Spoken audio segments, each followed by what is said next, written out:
When we stepped into the garden, 2 plants were fully grown. Instead of fruits, they had Pokemon. They had grown Pikachu heads. Terrifying.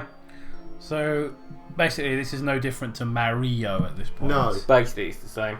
Burver plucked one and started to slowly eat him. Fresh off the stalk.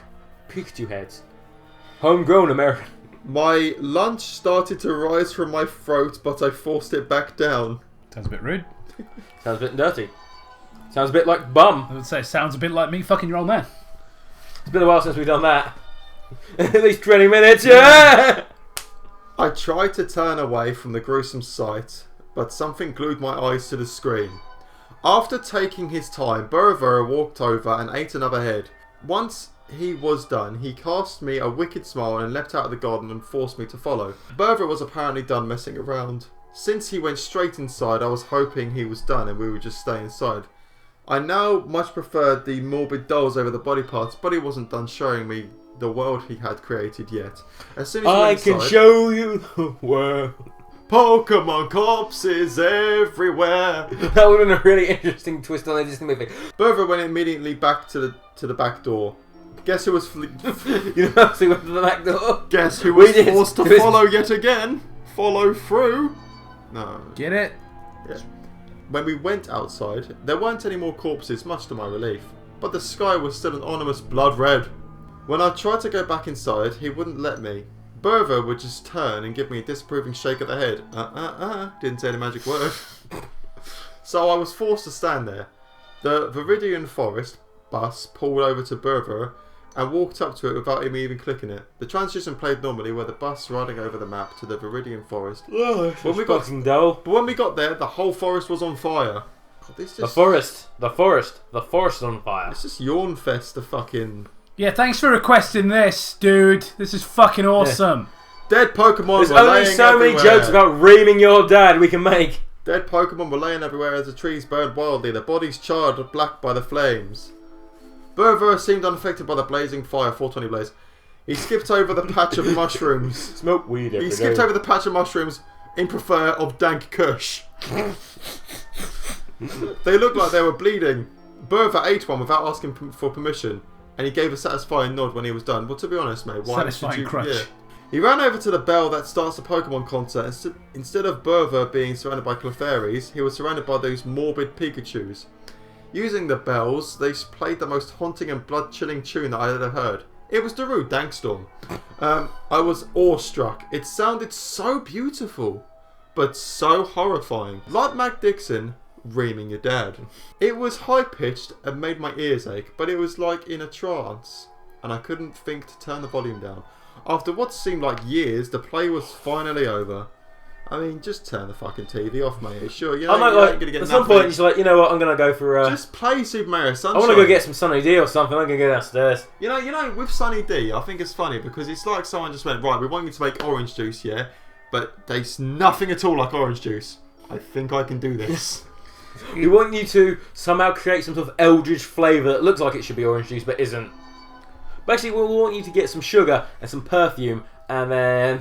Did you ever, like when you were a kid, were you ever stupid enough to try to drink squash without putting the water in? Because I was. Yeah. And that's what fucking Sunny D tastes like.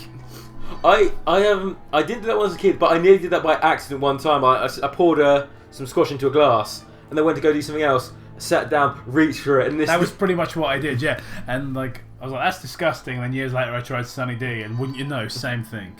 Glancing around, Burver seemed satisfied with the burning forest and headed back towards the bus. Again, I was forced to stand outside my house while I awaited the next horrors Burver would inflict upon my eyes and my ass.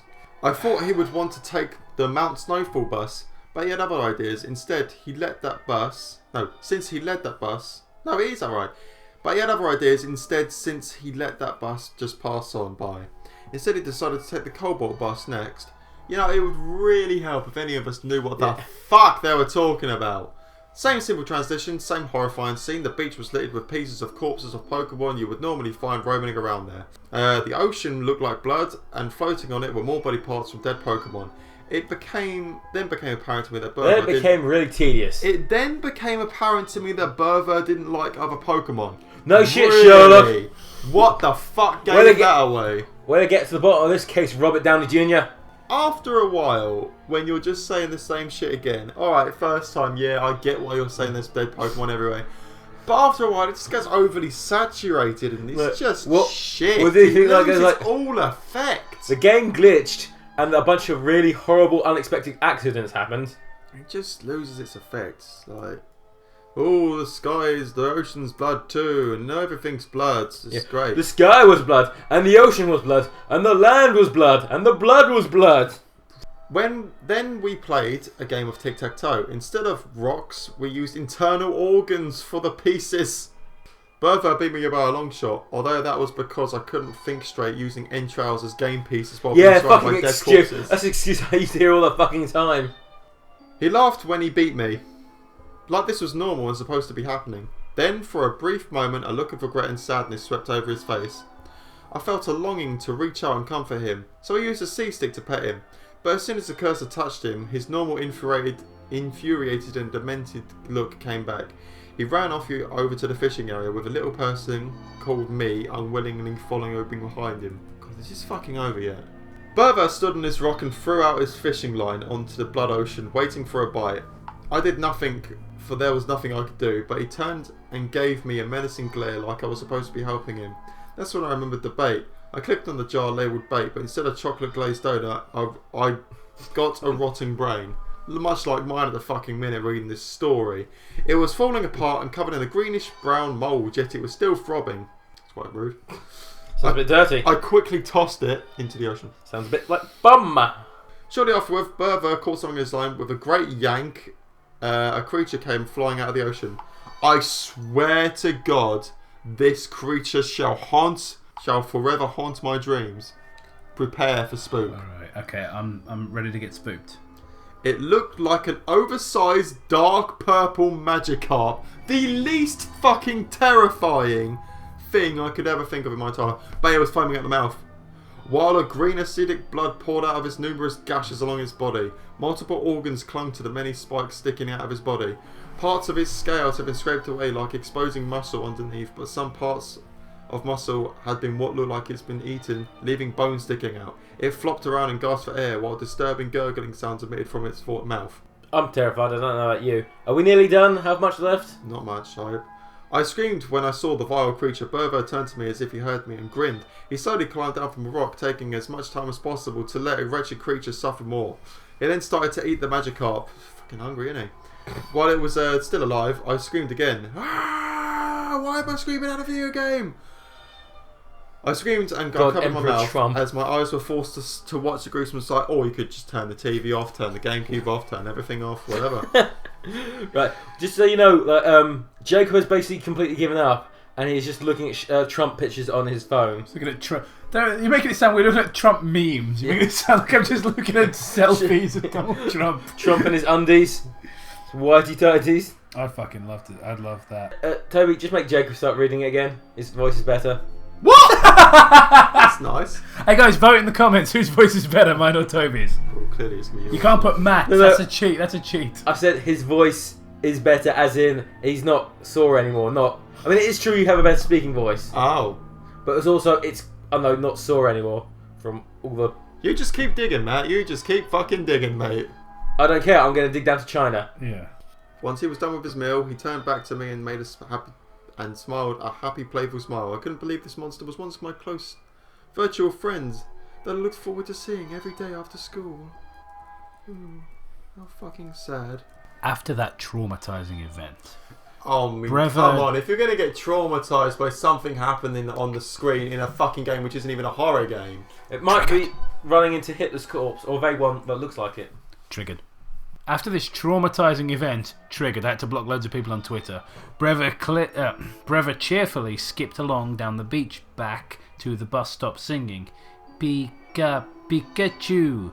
I don't know if that's the tune. His merriment made the situation that much more horrifying. While waiting for the Mount Snowfall bus, Burver